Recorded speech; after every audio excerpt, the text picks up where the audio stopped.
What does it mean to be black? Without a doubt, my experience is different from yours or anyone else's for that matter. On this week's episode of the Infusion Breakdown Show, the Breakdown crew sat down with a very special guest, Jalen Williams, to discuss this topic and what it meant for us to be black subjectively. Let's see what we came up with.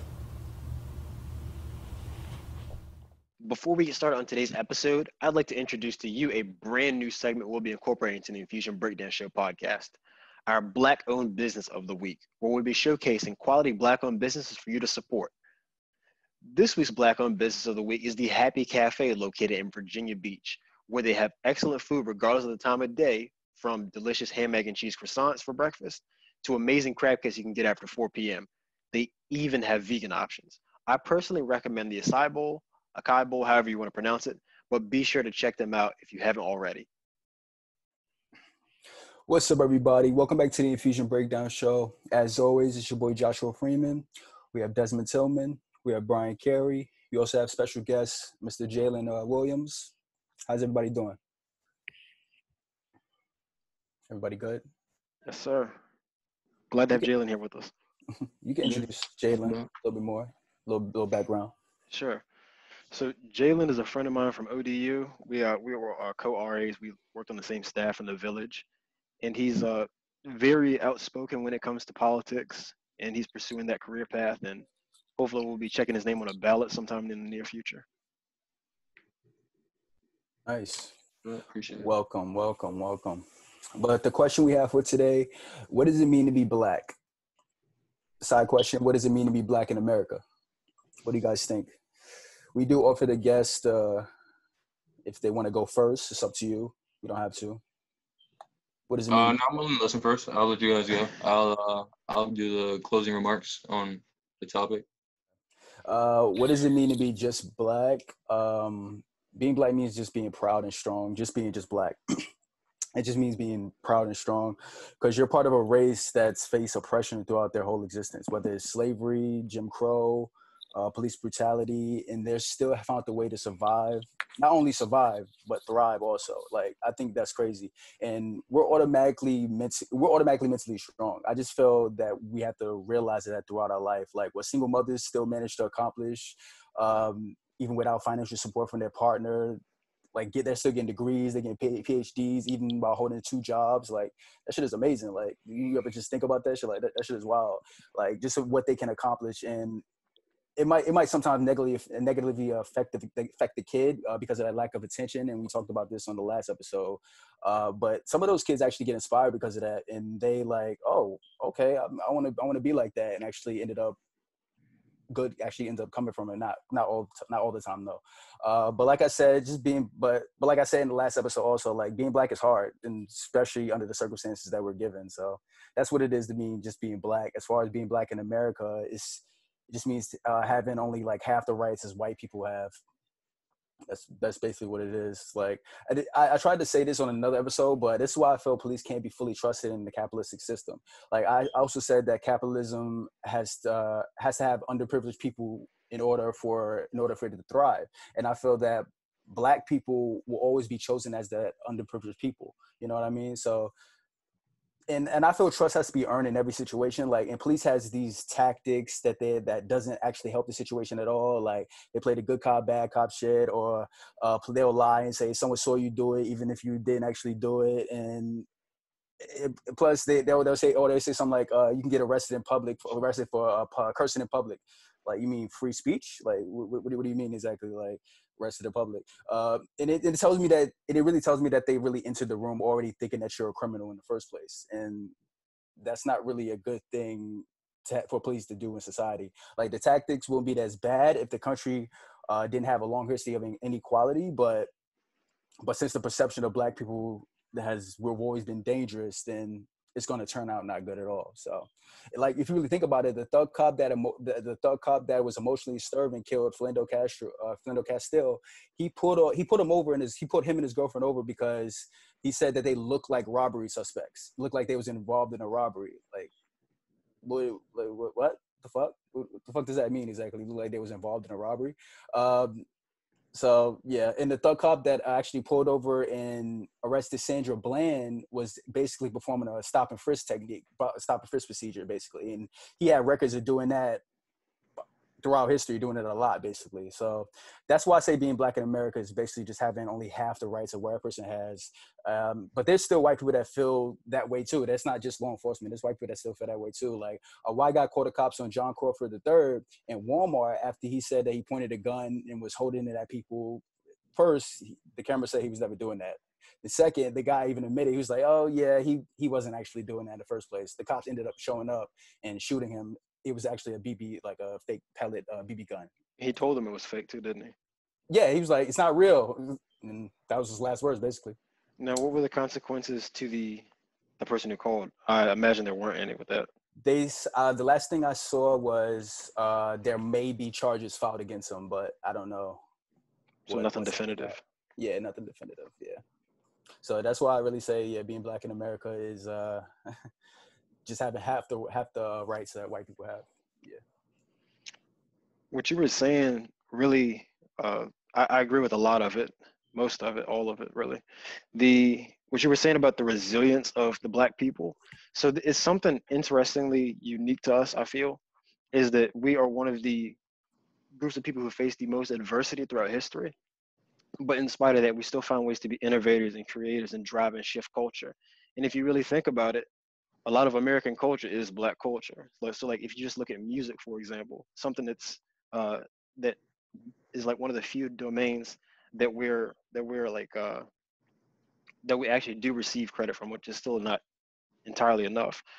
So if you look back at like Tutti Frutti with Little Richard, how rock and roll evolved, and so there was a white artist who literally took the same song that he was performing and singing and made his version of it and was put on the radios because they didn't want to play a black artist on the radio stations. And it's just, there's so many incidents to where black people aren't celebrated enough for their achievements, and they're wiped away from history just due to them not being mentioned. But one thing I do think is also unique to us as well is that black people, unlike other cultures, we experience an identity crisis because there's no real definitive definition of what black is, because we don't have any real ties to Africa. Most of us don't. And so growing up, it's like you're trying to figure that out. Like, what does it mean to be you? What is your identity? You know that you're not like the other people, because like people from Britain, they consider themselves to be British. People from Scotland, they're Scottish. People from any other nation, India, they're Indian. But there's no real motherland tied to that. Because like even if you do have your black roots, it's like you don't really have any of those traditions or you're not knowledgeable about the history unless you go out there and seek it on your own. It's not passed down through your family.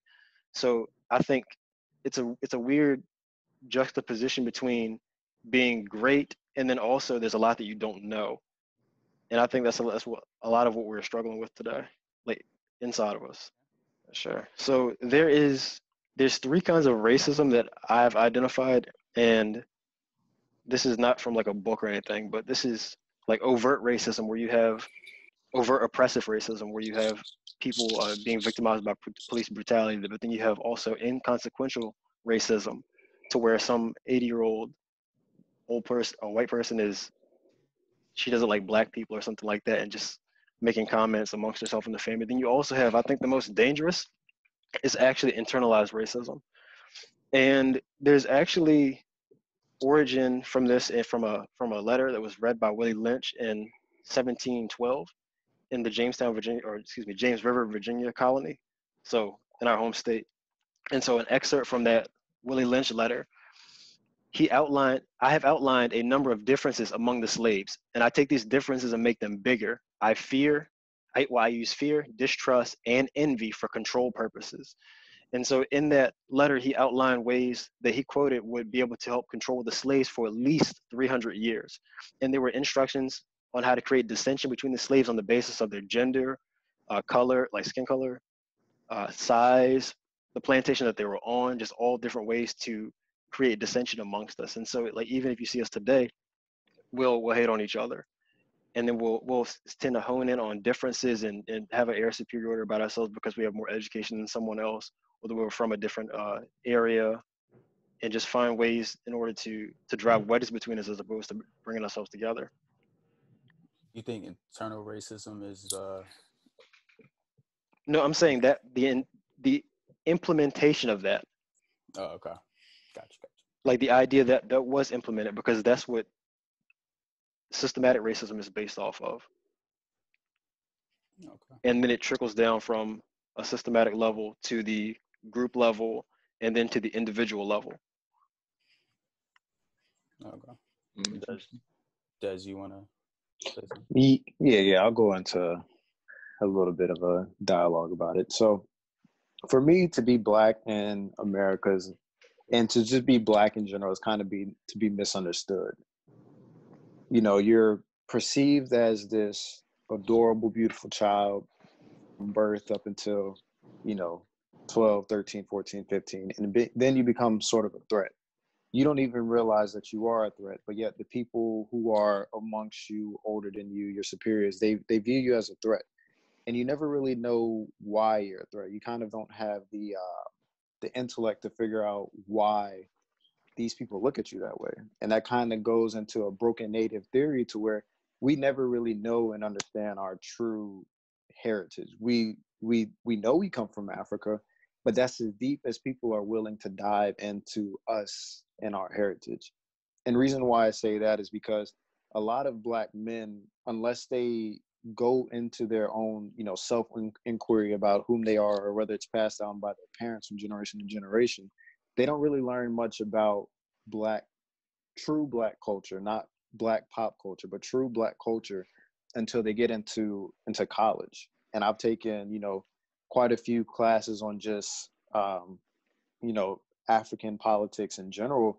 And it's kind of amazing to sit and look down and see how, our European, captives or captivators, I should say, really divided Africa up based off of just colonial power. Like everything as far as how they divided Africa up was based off of just greed in itself. They literally just broke it down. They drew the lines for what we now perceive, African states to be. That's not something that was drawn up by the people of Africa. That's, your colonizers coming in, saying what land is going to be, and then it's sticking for centuries. So we have no true tie to our heritage unless you're willing to do some research for yourself. So bringing everything back present day, being Black is also being misunderstood, because you see people that look just like you, but they come in all shades and forms of fashion. For me, going through elementary school and middle school, my darker Black friends, they had a lot more awareness of what Black people look like who had white in them. So for me, I always was asked the question like, "Oh, you must have a white mother," and I never understood. I was like, "No, my mom's Black," because my mom is 50-50. So I never identified or knew I had, white grandparents, just because of how my mom's lineage is. I never knew I had white in me until we went and we visited my white grandma around the time I was maybe 10 or 11 years old. So I never really understood that until my mom broke it down. And then to also understand that why that happened and the way it did happen, just goes to show, and long story short, my mom, obviously being the daughter of a white woman, when my grandma remarried, her white husband said, I don't want to have that Black child in my house. And so you have to kind of think that, like, to be Black is to be beautiful, but it also has a negative connotation behind it. We identify our Black as being beautiful as, the influence we have on society, and just we go to show, how impactful we are. But we're not. I don't feel like we're impactful in the right ways. Like we can be impactful in pop culture. We can influence trends. We can influence everything, but what allows us to have our own. We kind of succumb to the same white flight that white people come to. If you kind of go back and you look at,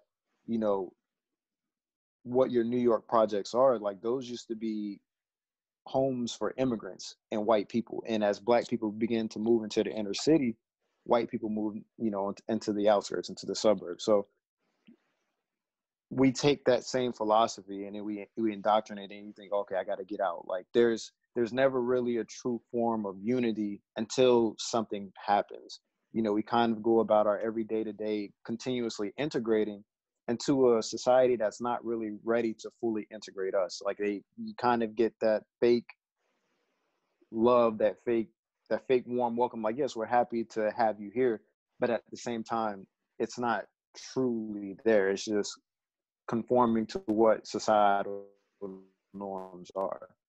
So to wrap it up, being Black, or for me, being Black is to be powerful, but it's to be misunderstood. I think we've got a glimpse of what our power is with President Obama. We've had enormous glimpse of what our power is with Malcolm X, Marcus Garvey, Martin Luther King, Nelson Mandela. Like we realize how powerful our Black is, but we don't ever truly take the chance to capitalize that and truly bring it to the forefront like it is until now. And I feel like, we can definitely look back to the civil rights movement. We can definitely look back to, the Rodney King incident. But I don't think I've ever, even when I've gone back and I've tried to study history, I don't think I've ever seen it the way it's being thrown out now, to where even corporations are willing to stand behind a Black cause.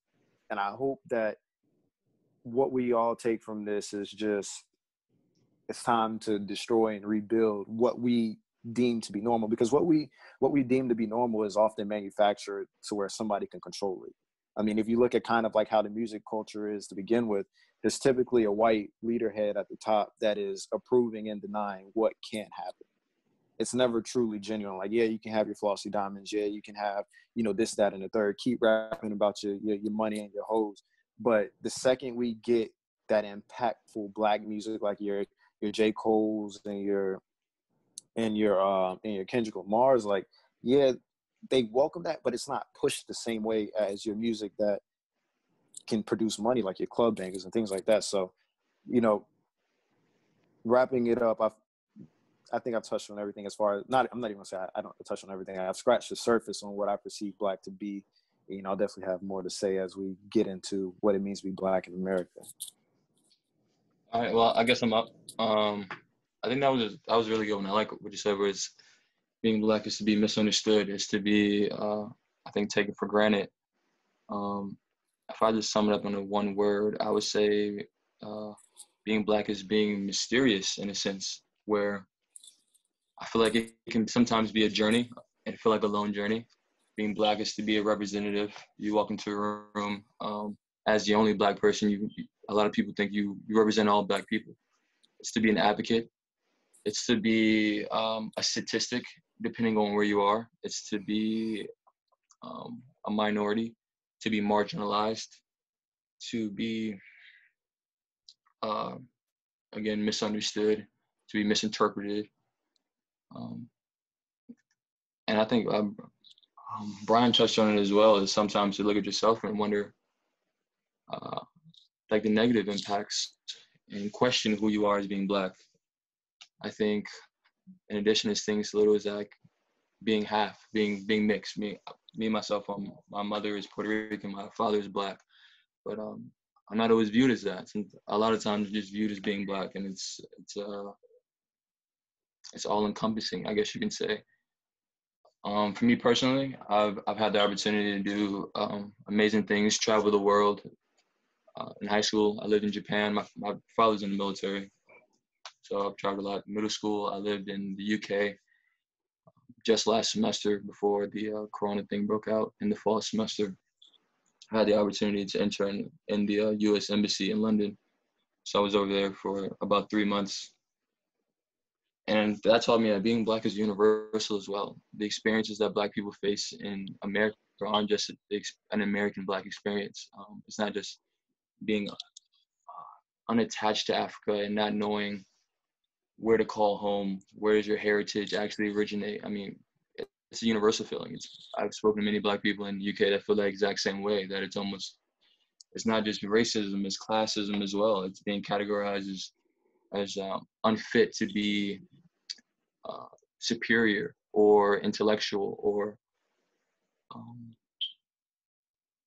powerful, in a sense.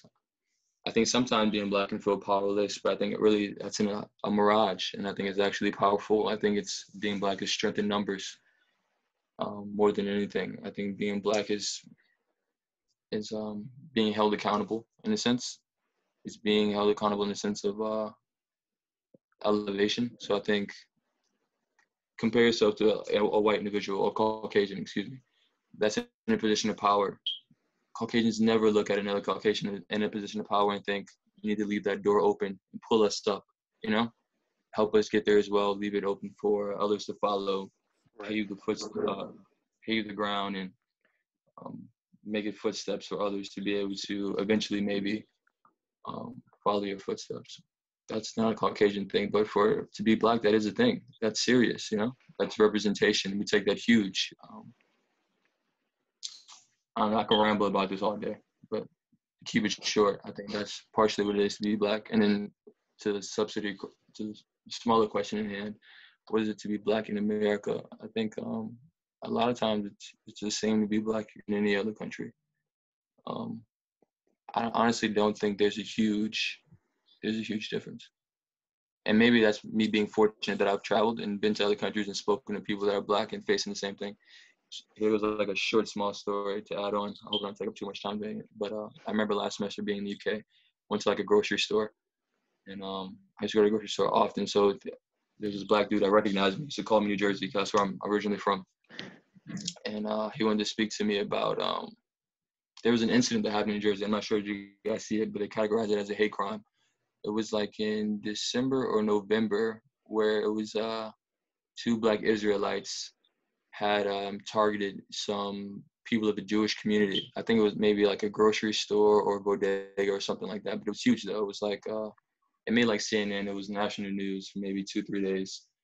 And I guess it had boiled over to become international news, and he has seen it and he had asked me about it. So we had a short conversation, and in the conversation he was speaking about how important it was for him that Barack Obama was the president and how he felt like, man, we have one in there. And it caught me off guard because I was like, wow, this is a dude in a whole nother country. Yeah, Barack's Black, but it's in America. I didn't think it would really mean much to a foreigner. But he's seen it as not being foreign. Sharing the same skin color allowed him unity in a sense. And it gave him power and made him feel like there was more that he can do and his people can do. So I think being Black is a shared experience, universally, nationally, internationally. It's not just a Black American experience. You spoke about what it was interacting with other Black individuals in the UK. What was it like when you were in Japan? Did you interact with any of the natives, like the native people around there? And what was their perception? So the difference in Japan is that the number of immigrants in Japan is extremely low. It can be from the first thousands of years of Japan being like an isolated country, so they really don't have an extremely high number of immigrants. So I can say I never came across someone that was 100%. I guess I don't even know if that's possible to be 100% Black and live in Japan, but I know I had a bunch of friends that had a Black dad and a Japanese mom, or vice versa, and they were like marginalized as well. There was like an impact and a sense of like a sense of racism and being like of Black descent. Being excluded, and like Japanese, you were kind of like shunned in a sense. So that was real, yeah, that was a real thing. And again, a lot of times it's a lot for like immigrants in Japan in general, though, being that they don't have too many. Mm-hmm. But in that same sense, this goes to like maybe Caucasian privilege, where it's like Japanese culture loves Caucasians with the blue eyes and blonde hair, or the brunettes. Even if you look at like some of the Japanese anime, a lot of the main characters have blue eyes, blonde hair. You can go from like mainstream things to like, I don't watch too much anime, but like a Naruto. Think about that. The kid he's an American. He doesn't look Japanese at all. He has blonde hair, he has blue eyes, and he's praised as, you know, the superhero, the prodigy, the protagonist. So. That's an interesting point. The fact that you looped in the anime there. Were you about to jump in, Desmond? Nah, I just said facts. Yeah, because I was thinking about like the depictions of black people in other animes, like Dragon Ball Z, for example. The closest thing we had to black for the longest time was the caricature of Mr. Popo, which is controversial. And I think there was even some TV edits in certain Oh yeah. countries that made him, instead of being like a pure black character with the big lips, kind of like the old caricatures, they made him blue so it was more sensitive. If Yeah, you there's could not too if many. you could even say that. Yeah, there's not too many anime I think that has like black lead characters and like that. You can look at like, especially when it goes mainstream. Um, you can look at it even smaller. Well, I guess larger in a sense, like Pokemon. Pokemon's like an anime. It's not an American TV show really. And I remember as a kid, everybody watching Pokemon. How many black people do you know in the show? If you I think about swear it, it was, I it was remember like the one dude. Brock. I think his name was like Brock, right? Yeah. But he was a protagonist. He obviously was. He was a main character, but I don't think he was a main character for long, if I'm not mistaken. Yeah, I don't think he was ever the Right. main character. He was always a side guy. Yeah. So yeah, never. I mean, like a part of the main group. Oh, okay. I don't think he was a part of even. I don't even think he was. He didn't blast, for like very It was long. a few seasons. Yeah. Oh, yeah. But yeah, if you dive deep into it though, again, that's being black is being shunned, is being marginalized, being a representation. I feel a Having lot of the perception that black people face today, especially when it comes to like Eastern cultures out in Asia, is a lot of them haven't had contact with black people. Even today, like when I've true. spoken to some black people, they go there and they've never seen a black person before, and they're just like, "Oh, your hair," and just Yeah. stuff like that. It's a thing too. That is a real thing. Yeah, and a lot of times what they see in movies and media of black people, that's the depiction they have of black people. They expect us to act like boys in the hood, or I mean, even if you want to date it back to like Birth of a Nation, the original one in 1915, that did so much damage, and then you see certain portrayals of black people, and so that's where the stereotypes will come from. And so when you never see those people, you only see that depiction of them. When you encounter them, you just assume that those are true. What about Yeah, Canada? I think You said, what about honestly, Canada? Yeah, they treat black people the same thing. Where? Who you targeting this towards, Jalen? Anybody. I've never been to Canada. I don't know. I've I never don't, been to Canada. yeah, I don't want to speak on Okay. something I don't know. I've never been Okay. to Canada, so I can't Okay. say no. Yeah, I never been Okay. to Canada either. Canada's a lot more diverse than I thought it was, though. Like extremely diverse in terms of the different populations and the cultures that are there. Yeah, I know like the Caribbean culture, all that kind of stuff, Middle Eastern. But yeah, I've never been to Canada, so I don't really want to dive too deep into that. It would just be a bunch of assumptions. Got it. Yeah. Desmond, when you were living in Japan, I know it was when you were younger, but what was your experience like interacting with the people No, there? it honestly wasn't younger. It was like 8th grade to 10th grade. So, I mean, to be honest, I never had a bad experience off base. Like, I mean, it was more free. Like, that's all I can say. Being black in Japan it's not like I experienced anything like here. I was never in any trouble with the police, never any trouble with the natives. Like, it wasn't anything ever impactful enough to scar me in either a negative or positive way. I just did my own thing there. It was really the thing that I loved about Japan was how free you could be. Like, there, I could take the train and go wherever I wanted to. School was a lot easier. Play basketball all day. Like, I never really came in contact like the true natives, because even when we would go out to eat, it was never like any craziness. Like, there was never a point where we went out to eat and we saw a native get seated before us. They pretty much, I mean, they treated us like we knew we had money, I guess. Like, that's typically how it goes. They knew we could pay, so there was never really any discriminatory acts against us there. I will say though Shout out to that too. that Oh my God. no, I was gonna say, I will say though, like, that the people that did get in trouble with the law in Japan, like the black people I didn't know, like, I mean, they held you. Like, they held you, and it was hard to get in contact with you. Oh shit. Yeah, I was gonna say my personal experience was amazing though. It wasn't like I was shunned or anything like that. It was similar to yourself. I learned about the shunning and stuff like that from friends of mine that family were Japanese and black and stuff like that. But my personal experience being out there off base, similar to yours, I don't know, it was amazing. I think the Japanese culture is one of the nicest cultures that I've experienced. I've encountered. They're extremely kind and all that kind of stuff. Like, the closest thing I could think of is there was like a time you know, when people, you give any kid a certain amount of freedom, you know, they go and they shoplift and things like that. So I mean, you could say that all the shop owners, like, they watched you closely, but it was never like they walked behind you. Like, they just had an awareness that you were there because of repeated offenses. It was never nothing like, oh, you guys can't come in here. It was more or less like, you're here and I'm acknowledging your presence, but do what you got to do. So it It was wasn't never like nothing crazy. wasn't like the beauty stores here. Nah, nothing like that. They won't walking down the aisles a little bit after you went down there to see if everything was still there. Like, they just acknowledge your presence, and then they continued working. Like, if they were folding clothes, like, they would speak, and then they would go back to what they were doing. Did you answer how it is to be Black in America? It does. Yeah. For me, to be Black in America is to be a dual-sided threat.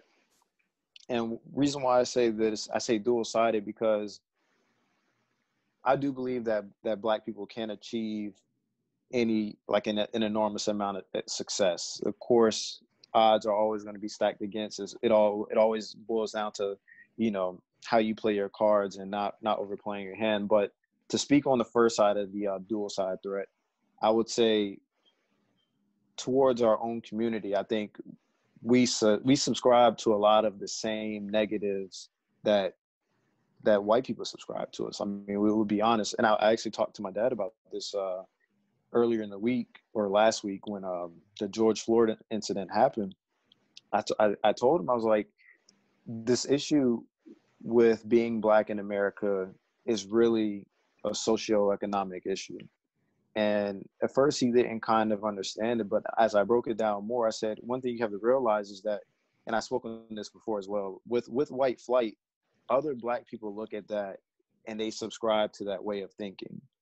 They want their kid to go to the best schools where all the other white people go, same way that, you know, white parents move their kids or move their whole families to predominantly white areas so they can be at school with people that look more like them.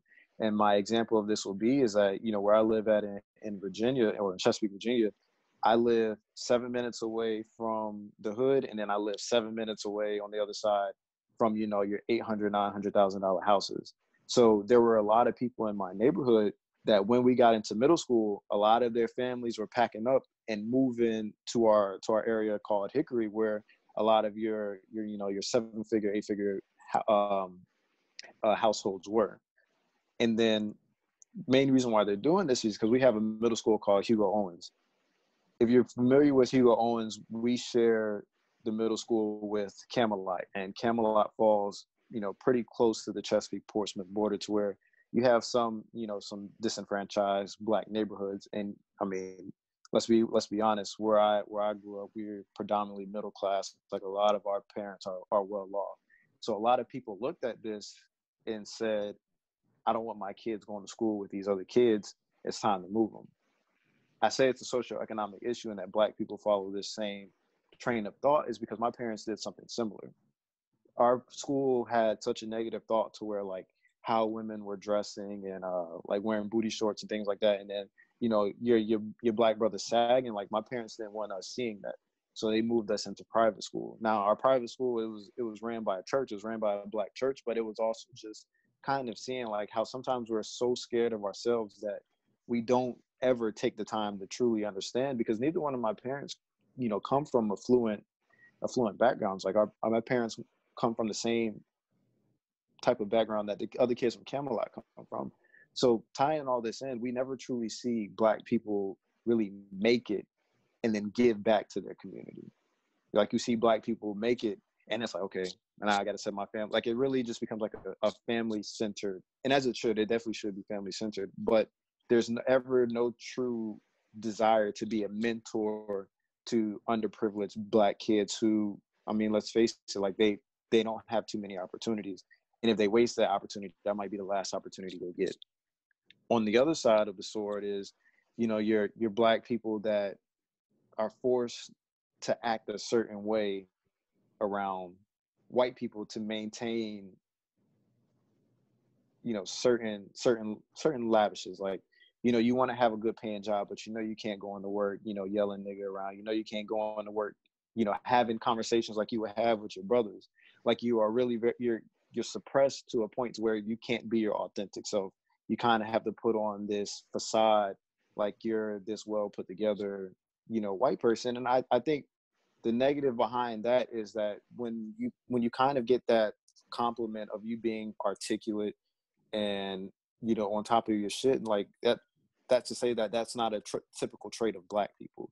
So it's one of those things where if you're successful at what you do and you stay true to yourself and you truly believe in, you know, moving your agenda, the people up top, you know, they don't want to label you as Black. They want to label like, oh, okay, you're trying to be like us. And then the people at the bottom, they're looking at you at the same light. They're like, oh, well, you want to be white. So it's really one of those, it's a dual-sided sword to where you kind of have to really, really choose how you want to skin it. Like if you achieve success, are you willing to give that success back to the next Black man that look like you? Or are you willing to, you know, kiss ass to the white man to get your next promotion? And then I'll say at the same time, to be Black in America is also to be misrepresented, because obviously on a political scale, gerrymandering and all that stuff, that is still a very big issue today when it comes to you know, political representation. Because at the end of the day, a lot of our politicians, they're 98% white. And then obviously when you get to your higher levels, like your CEOs and your presidents, those are all white people as well. So it's really one of those things to where people that represent us might, even though they realize the power of the Black vote, they don't have our best interest in mind. And at the same time, I also say misrepresented, because I think we've seen a lot over the past week with people trying to tell us how to protest. It's the same people that were not willing to listen to Colin Kaepernick when his peaceful protest, and now they see the exact opposite of a peaceful protest, and they're trying to say, oh, well, you know, if you want to protest, then maybe you need to protest another way. That's something that truly drives me insane, because it's people that don't look like us trying to tell us how we should protest. Like you're not advocating for our equal rights. You're not advocating, you know, for anything other than your own agenda. So you can't turn around and tell a person of color how they should fight for their rights. I mean, that's basically what it boils down to. And, you know, to kind of touch on it as well with the Drew Brees situation, do I feel like his apologies are genuine? Yes. And if you don't know about the Drew Brees incident, the biggest thing that people are up in arms with him about is he was asked, did he have a different view on Colin Kaepernick's protest back in 2016? And he started off and said, I will never tolerate any form of disrespect to the American flag. And that right there in itself is the greatest misrepresentation, because we've been telling people that it's not about the American flag, that it's about racial injustice against Black men and the people, or the Black community and the people that police the Black community. So here you have a white man who has the means to reach millions and millions and millions of his followers, and that's the first thing he says. The first thing you say is always how you truly feel.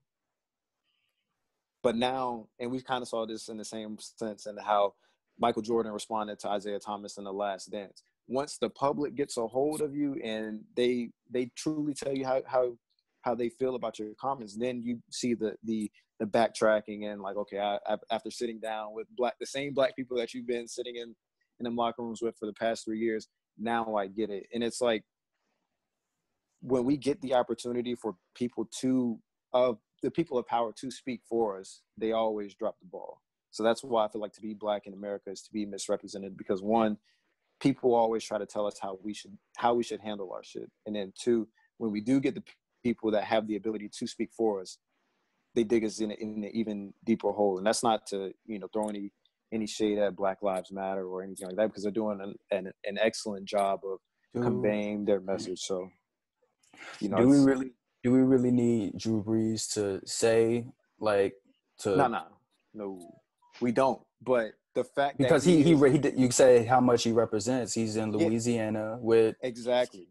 down He's south, in and Louisiana in a predominantly black area playing with black players. Like, no, we don't need Drew Brees, but at the same time, that's an asset. That's not a liability. So you can't, necessarily be pick and choosy with, the type of support you get. But at the same time, you had a golden opportunity for somebody. I was actually going the other way. I was like, yeah, he's surrounded by black players, but he's also in Louisiana where there's white people too who still hate black people down south. So that's what I was going in that route too. True. But that I just asked, like, do we really need him? Because he could be speaking for them, really, and he like people know their fan base. Like, if he goes to be like, okay, yeah, I agree with Colin Kaepernick, he's gonna get some heat from the other side. You know what I mean? So that's why I asked.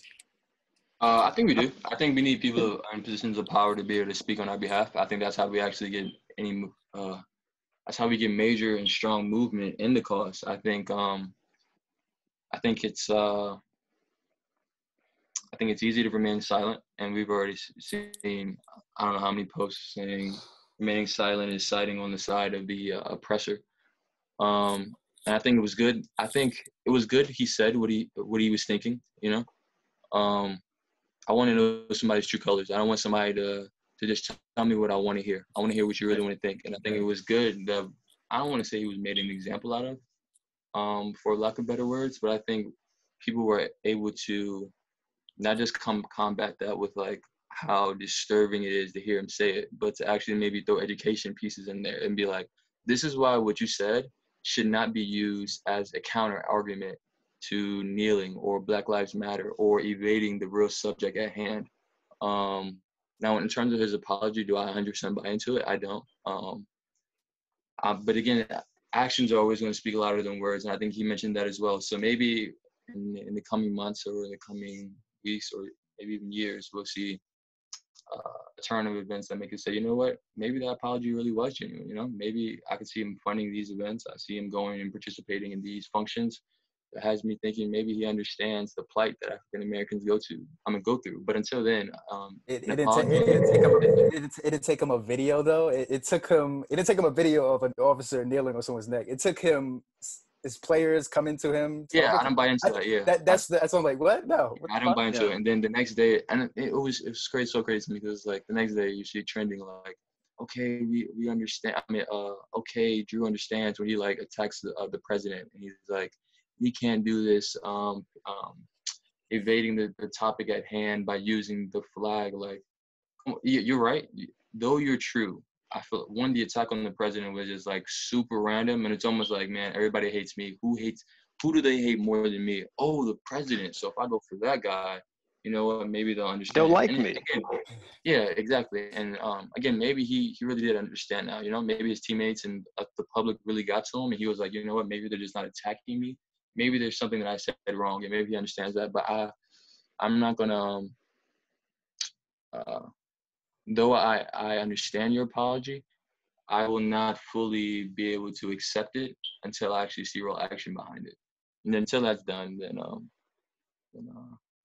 I'm not a Saints fan anyway. But anybody that's a Saints fan, I'm looking at them a little bit different. I think again, I do think we need Drew Brees, though. I think we need a bunch of people in positions of power. If you look at it, Drew Brees has one of the biggest brands in the NFL. He's huge, and not only does he represent Louisiana and New Orleans, I think it's Saints fans all over the world, nationally.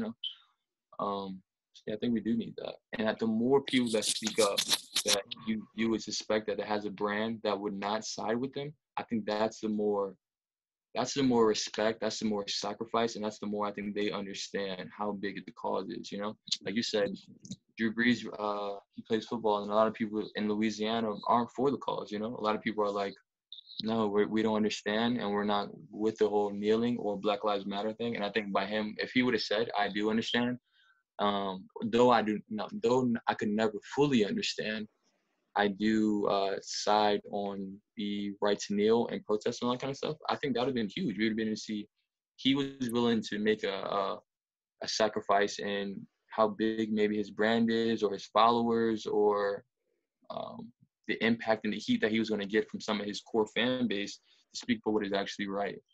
I think that's bigger than what he did, So I think we do need to like that. What they gonna do? Not go to his games? I mean, people do that, I mean, think about it when the Black Lives Matter movement kicked off. I don't feel it would make a difference though as far as numbers. Though I don't feel like all the rednecks will start boycotting Saints games and Saints. I think his brand would maybe take a hit, possibly. Yeah, his brand. I think willing to take a hit on your brand, because I don't know if it's actually going to take a hit, but I think for the opportunity for your brand to take a hit and then you still speak for what's right, I commend that. Yeah. Gotcha. The fact that he even thought it was still about kneeling because you were protesting the flag or the nation, that's really concerning for me. Because I understand, like, when the protests were first going on with Colin Kaepernick kneeling, a lot of people, they in order to discredit the protests, they would spin the narrative or rewrite the narrative. And that's one of the things that generally happens whenever people speak up, is that if you don't control the narrative quickly, then it allows other people to step in there and redefine it for you. And so once they start saying, oh, they're protesting the country, protesting the flag, and then you see that on the news, then you have older people. So actually my grandfather, when I was, he's a black guy. And so I was home one time around the time when the protests were going on and they were kneeling. And so he was watching the football game with one of his friends. And then so he was saying how disrespectful it was for them kneeling and protesting the flag and disrespecting the country and stuff like that. And that was because he had saw that on the news. That was the narrative that he was given. And so I used it as an educational opportunity, and I was able to let him know that, hey, this is not why they're protesting. They're protesting to speak out against police brutalities in our community. And after I explained it to him, he actually thanked me. He's like, thank you for explaining it. Thank you. He calls me Buddy Rowe. Thank you, Buddy Rowe, for explaining that to me. And he was happy about that, like that I taught him something. And the problem is we have a lot of people who get fed these narratives and they don't have people to intervene and teach them things. And it's like, it's not even the fact that it was just like some old white person who isn't part of the community, but it was someone in our community. So just think about how pervasive that is to other people. Like if you have people who are from the outside and they get told that narrative, and it's like, oh, well, yeah, I would never disrespect the country, when in fact that's never what it was about. So that's the power of having a platform and being able to control the narrative. But I will say the thing about that is that there also is some legitimacy to protesting the flag. Like if we think about the third verse of the Star Spangled Banner, like that's enough in itself to validly protest the flag. Like let's be honest. And I think a lot of people overlook that simple fact that even in the NFL, you have a 63-man roster. 80% of them are African American. And before every game, you have the Star Spangled Banner played, absent of the third verse, of course. So, I mean, if you honestly think about it, like there's legitimacy to actually protesting the Star Spangled. I'm not gonna say the flag, but maybe the playing of the Star Spangled Banner, before every game, that has kind of glorified slavery in a sense, while you have 80% black males on the field. Like that, I feel like there is some legitimacy to that, even though that's not what the protests are about at all. Even if you wanted to spend it that way to where they are disrespecting the flag, I think the counter argument is like, well, what we are currently glorifying before the start of every game is something that in its origin was against black rights and black freedom. Like that could honestly be a counter argument to anyone who wants to put that spin that they're protesting, or they're disrespecting the flag and the national anthem and things of that nature. Like I think it's one-sided. People never want to truly look at the total issue. They kind of want to say, oh, well, we don't play the third verse anymore. That doesn't make it any less offensive. That just means that you guys know what to do and what not to do. It's as simple as that. Do you mind familiarizing us with the third verse? For those of us. Yeah. So the third verse, I actually pulled it up. It says, no refuge could save the hireling and slave from terror of flight or the gloom of the grave, and the Star Spangled Banner in triumph doth wave over the land of the free and the home of the brave. And you said this part of the Star Spangled Banner was removed? It's not removed. It's just not. It's not acknowledged. Like the They Star don't Spangled sing it. Banner is Like actually it's not played. It's not four. that part isn't Yeah, played. yeah. It's 4 verses, but we only played 2. Oh, so we don't say that part. Yeah, like the Star Oh, Spangled Banner in totality is 4 verses. We only played 2. okay. I was about to say I don't remember ever saying that. Yeah. Yeah, that's what I'm saying. Like if there was any true protest against the flag, there's validity behind it because in the true origin of the Star Spangled Banner in its originality, there's 4 verses, and the third verse in itself is legitimacy or legitimately against People freedom don't of black. people don't care about that though. They just gonna say it's That's what I'm saying. heritage. Yeah, Yeah, that's what I'm saying. just like the Confederate flag. Well, yeah, I was about to I say want the to same. I want to hang this around. It's heritage, right? But how about you? But that's all based off of slavery, which means you don't. It's my heritage. All right, bro, you got it. But yeah, it's just heritage. That's all they're gonna say about it. Nah, it's just gross, bro. I mean, excuse me, Danny. I think it's gross. I think it's kind of nasty. It's almost like shining light on a negative backdrop. You know. Small example. I signed up for this Holocaust class last semester, and I was only there for like literally one day, and I decided to switch out and take another course. But in the one day, they brought up Germans and Nazis and all this kind of stuff, and Germans having to recognize and acknowledge that they have family that were Nazis, and it happened to be a German boy that was in class, and he explained how I'm not sure if it was his grandfather or his great grandfather happened to be a Nazi, and his dad showed him a photo, and it was like disturbing, and how he felt disgusted about it. And I think you mentioned that like his dad kind of showed him. He was like maybe like around elementary ages, and he kind of grew up with that disgust, knowing like, man, I'm related to those people, knowing maybe he's not that person and he would never do that. It was terrible for him to even be related, is the way he felt. And I think it should be like that same way when it comes to Confederate flag. Like that's not a sign of strong heritage. That's a sign of oppression. The contrast how the two countries, like you were just saying about Germany, I had thought about that too. It's really bizarre how they handle that part of their history, a dark portion of their history, and then we look at our nation and how we handle it.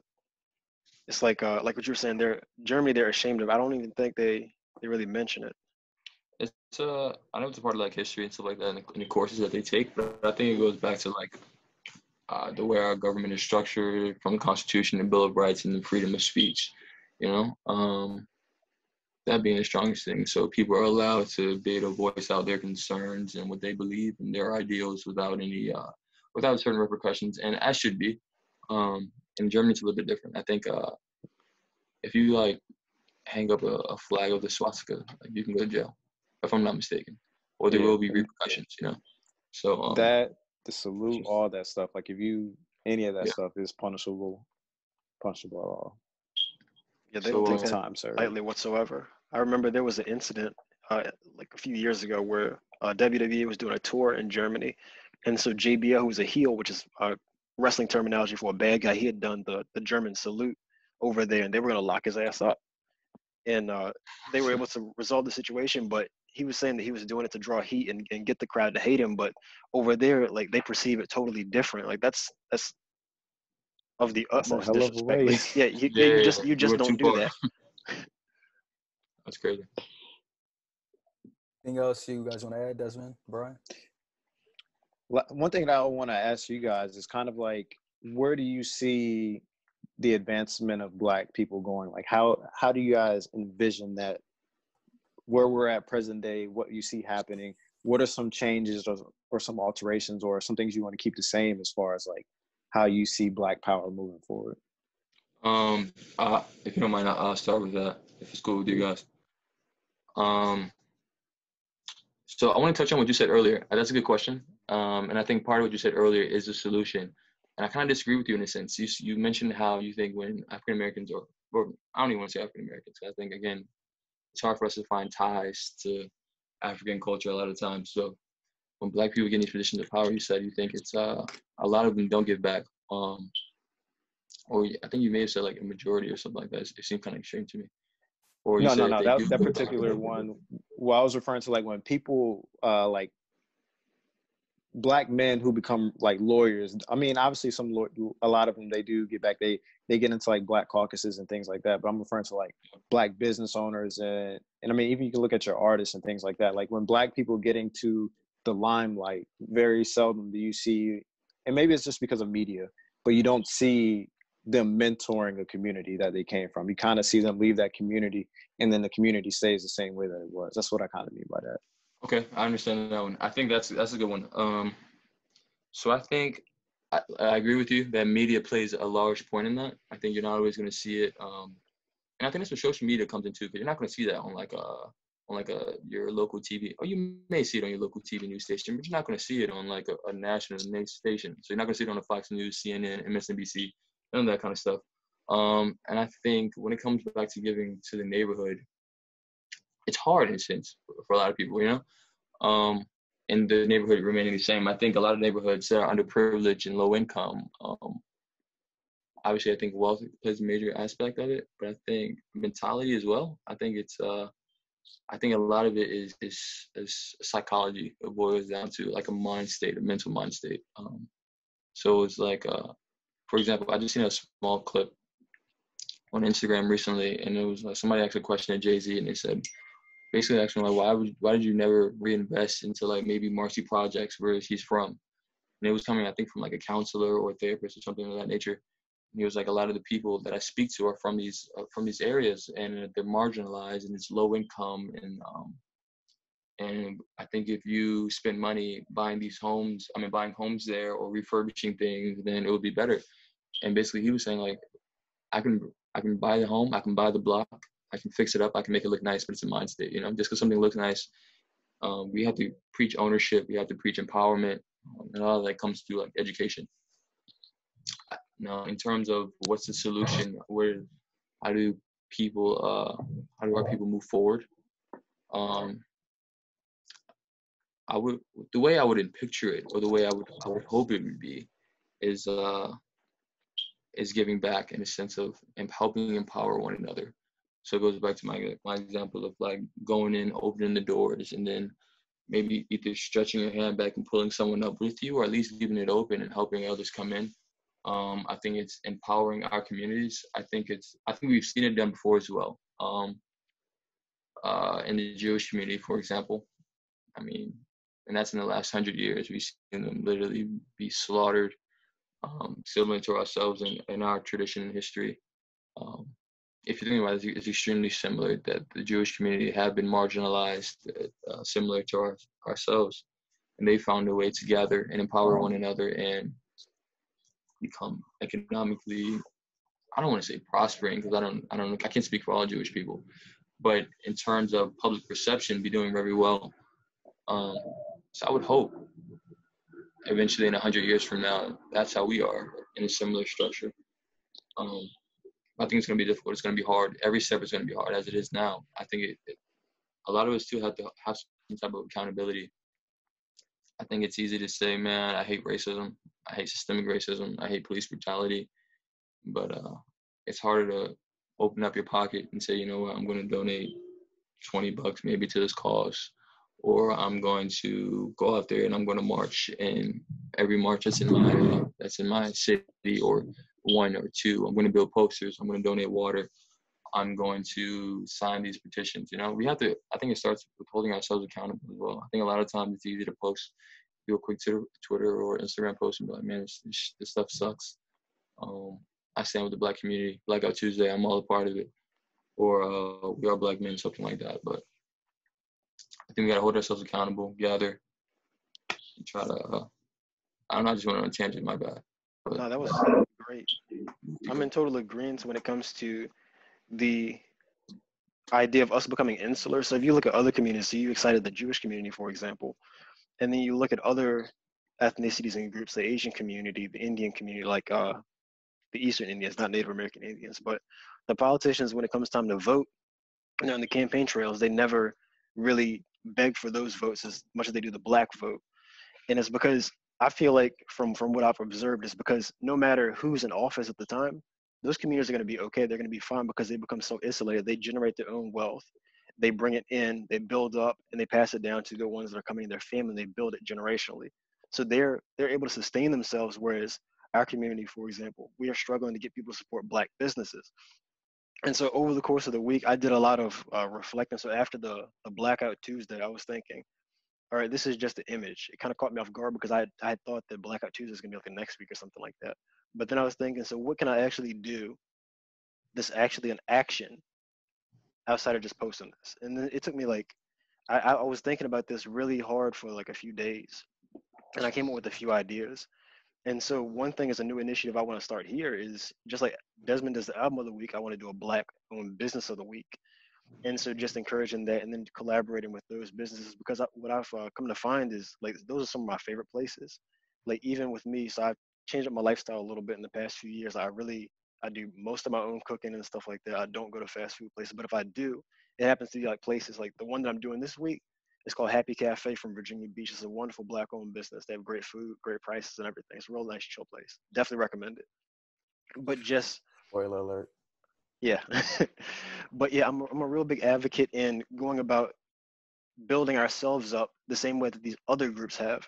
And I think it starts with the individual based on us asking ourselves, what can we do? Because like the protesting is fine. Um, Signing petitions is fine. I'm not going to knock anybody for doing any of these things. We need to attack this problem from multiple angles in order to get any kind of gain to a resolution.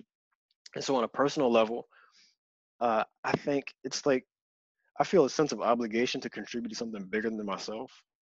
Like after really thinking about it and dissecting it, because I mean, it's easy to say that these things are wrong and you feel that way, but like, how can you actually make a significant change? And it requires some degree of responsibility. So I think two of the biggest things we could do is education and financial independence. So educate yourself on history, educate ourselves on a trade, educate ourselves on the law, and educate ourselves how to be self-sufficient. And then mentorship. Absolutely, you have to. Um, it's something unique to our community, to where other ones, like other people who came to the States voluntarily, they pass those things down in their families. And then you see with us, like what you said, the mentorship, there's a lot of times where that isn't going on.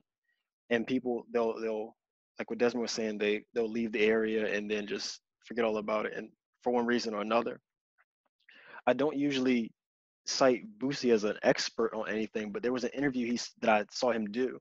And so his explanation to why rappers, once they make it, they get away from the areas because that's what they get killed at. So he was saying, I think one of the main ones he cited was like Soulja Slim. And that's what you were saying, Jalen. Like you can dump money into an area, but nothing's going to change if it doesn't start at the mindset level. So it's really psychological when it comes to building our own communities up. Like we have to pull ourselves together and then also try to reach a common goal.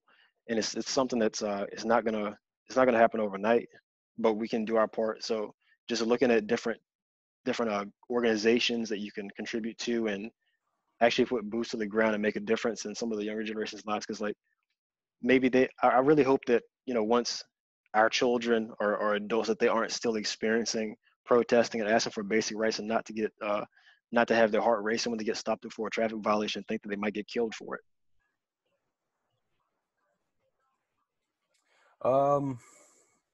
You guys pretty much touched on everything, really, from education down to everything, mentorship. I agree with all that. I just think people have to be consistent with what's going on right now. They can't just dump it off in a few months or in a few weeks and think it's just a trend and just not mention any of these names anymore.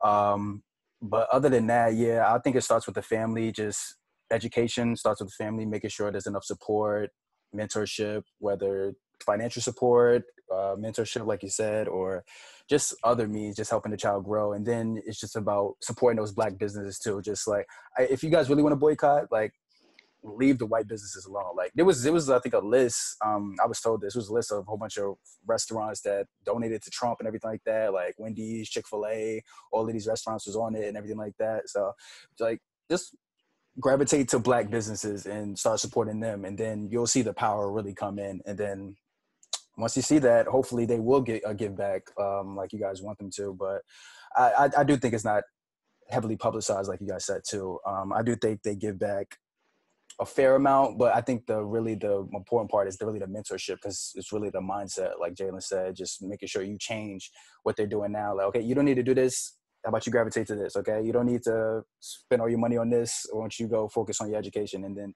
learn about the law and then learn about what you can do, what the police can do to you, what you can't do to you, everything like that. So I think that's important. I think another thing that we do ourselves, I was thinking about this last night, is that, so as the Infusion Breakdown Show, the three of us, we're representatives of the community. We belong to the Black community, obviously. And then, so I think one thing that we do really well is by continuing to engage in challenging questions and presenting different topics. We are a testament to the diversity of Black people, because for so long we've been pigeonholed into just like entertainment and doing music and sports. And it's like kind of like the quote LeBron James a little bit, we can do more than just dribble. And so just by showing like this diversity and encouraging other people, because let's say somebody might see this and say that, well, hey, this is interesting. Maybe I want to start something similar. Or maybe, hey, they're talking about this, something that really triggered an idea in my mind. I want to write a book or something like that. So it's just that kind of adds to the mentorship a little bit. Yeah. But so I think that like we have a really big opportunity to make a difference. But even on an individual level with this platform. I agree. Yeah, I agree. Anything else you guys want to I add? agree as well. Yeah. Two things as well. So Brian, you mentioned you hope that your kids don't have to march in the future and are fighting for the same cause that we are. I do agree in the sense of I hope the next generation or the next two generations down from us aren't fighting for the exact same cause that we are. That would mean that we failed in that sense, or we didn't do enough, possibly. But I do hope that they're marching, though. I do hope that they're protesting. I do hope that if there's something that we missed, if there's another cause that came up, that they're willing to go out there and march and protest and be inspired by us. I seen a post that said, if you ever wondered what you would do during slavery, the Holocaust, or the civil rights, it's exactly what you're doing right now. Yeah. And that personally inspired me as well. You want to be not just be on the right side of history and agreement, but you want to be able to actually be a part of history, say that you actually done something. And it's possible that can influence the next few generations. So yeah, I definitely hope that if I was to ever have kids or whatever, to be that they're out there protesting, marching, telling people to register to vote, fighting for a cause bigger than their individual selves. Gotcha. Brian, Des? I'm good. That was wonderful. You're on mute, I think. Desmond? Yeah, my bad. Desmond. Yeah, I hope my son's not out there marching 18 years from now at 20 for the same stuff we're out here doing now. But to answer my own question, one thing I would love to see on a micro level, because I think any change really starts on a micro level and expands to the macro with time. But I would love to see the Black community educated on taxes and business, like Financial true ownership. Yeah, financial education. I'd love to see the Black community educated on what a true profession is, like how to carry yourself as a professional, not just in the sense of, athletics, but your doctors, your lawyers, your astronauts, or even people that are even like real estate and things like that. Like just understanding that life isn't just about going to school and getting a job, that there are different avenues for you to explore to make money at the end of the day, make a substantial mark in your life to where you're setting the next generation up for success. Another thing that I would like to see the Black community focus on in particular is parenting. And I say parenting to say this. Me as a Black parent, I have a confliction with people potentially going out and saying Black Lives Matter when they're willing to neglect their own life that they brought into the world. So I would love to see, I know Black fathers, we do a great job. I know Black mothers do an even greater job, but I would love to see parenting in the sense of how we as Black parents respond to our children emotionally and spiritually as well.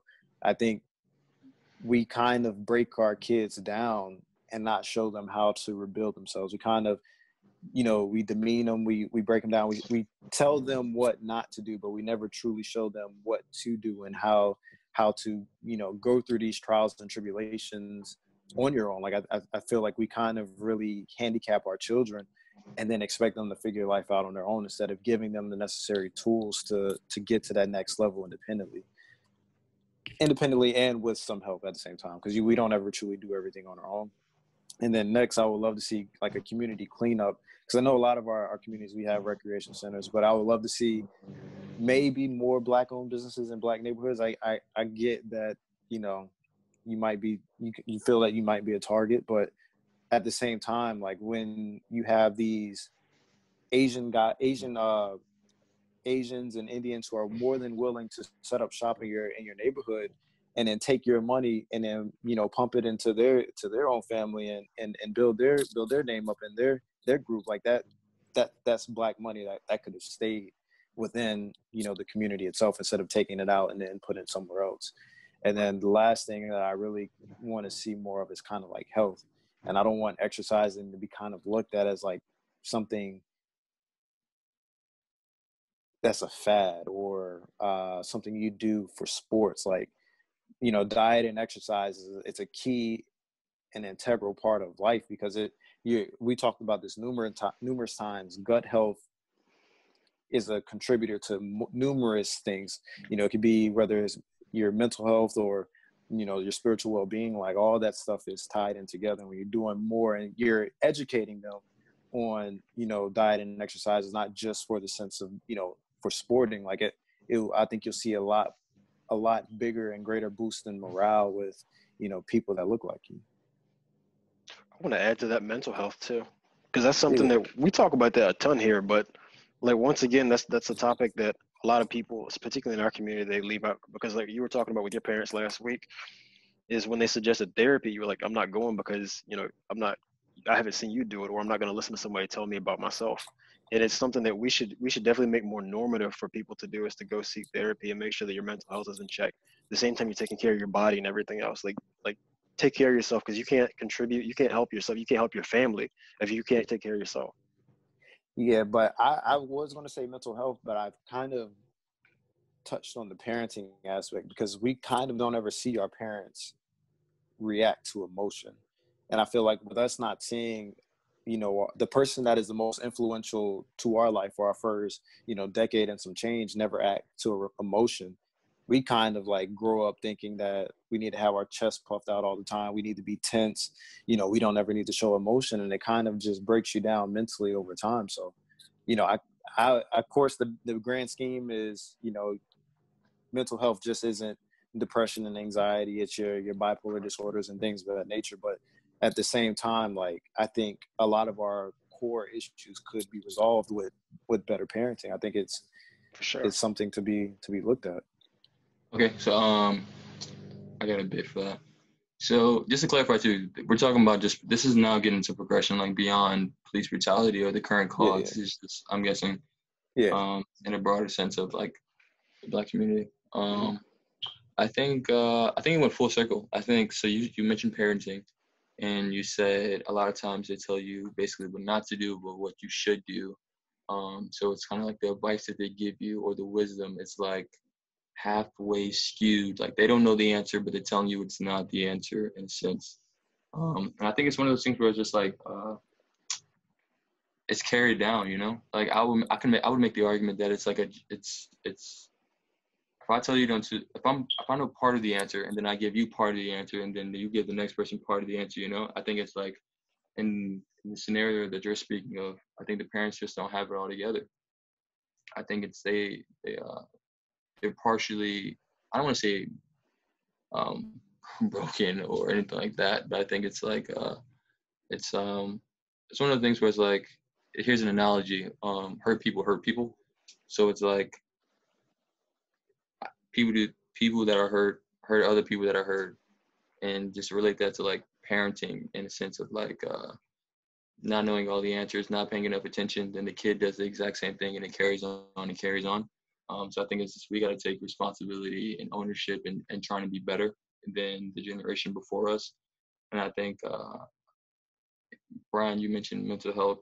I think it's important too, because I think it's one of those things where it's like we go to the gym physically to take care of our physical health, where I think speaking maybe to a therapist or a psychiatrist or whatever, is that same thing. I think it's almost like the gym analogy to our mental health. I think it's a way for us to stay sharp.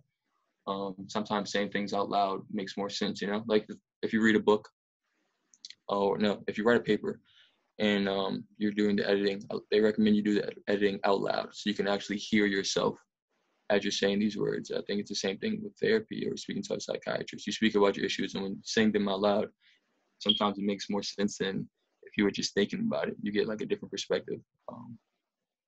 So, You're organizing your ideas out loud with a trained professional. yeah. So I think it's a good reflection piece, self-reflect.